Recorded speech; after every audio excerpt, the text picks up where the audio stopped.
মানে বিজেপি যদি ভোট দেন তাহলে 10,000 করে টাকা দিব। ওরে বাবা, ভোটটা প্লিজ আমারে দিয়ে আমার জিতন না গো চাচা, প্লিজ ভোটটা আমারে দিও। জায়গায় বাড়ি আপনার? এইখানে কি হলো? কোন জায়গায় বাড়ি? এইখানেই। এখানে নাম কি গ্রামের? এটা কেরাপুর। चलिए शुरू करते हैं। ও আচ্ছা, সামনে তো ইলেকশন মানে আসতেছে, ঠিক আছে, আপনি কাকে ভোট দিবেন, বিজেপি কে নাকি কংগ্রেস কে? বসতে লাগবে, মিটিং না ডাকলে কিভাবে বুঝা লাগবে? মিটিং মানে কি, আমরা তো মানে আমাদেরকে বিজেপি থেকে পাঠাইছে, বিজেপি তো করে দিবা তাহলে?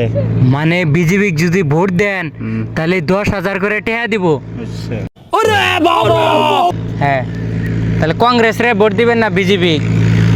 বুয়া লাগবো, খালি দুইজন দিয়ে তো কাম হবো না। না না, মানে কি আঙ্গরে, মানে কি মানুষের কাছে হুন বাড়াইছে, তার পাশে হিমন্ত বিশ্ব শর্মা ভোটে দাঁড়াবো। ও যদি আপনি মানে ভোটটা বিক্রি করেন তাহলে হিমন্ত মানে ভোটে দাঁড়াবো, নয় ভোটে দাঁড়াবো না আর কি। ওরে বাবা, তাই নাকি? বাড়ি হ্যাঁ। তোমার কোন? আঙ্গবাড়ি মঙ্গল গ্রহ থেকে আইছে আমরা, মঙ্গল গ্রহ। কোন মঙ্গল গ্রহ গো? আরে হিমন্ত বিশ্ব শর্মা যে বাড়ি আছে, বাড়ির পিছনে আঙ্গবাড়ি।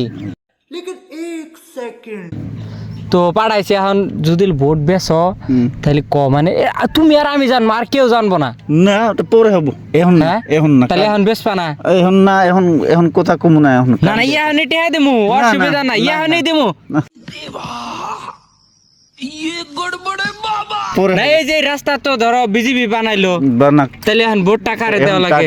কাকে দিমু আহুক। না, তাহলে ভোটটা আমার কাছে বেচো তুমি, তাহলে বিজেপির দেও না কংগ্রেসের দেও না, তাহলে আমারে ভোটটা দাও। আচ্ছা হবো, আমারে দিবা তো? আচ্ছা দিবা তো চাচা? চাচা চাচা, ভোটটা প্লিজ আমারে দিয়ে আমার জিতন না গো চাচা, প্লিজ ভোটটা আমারে দিও।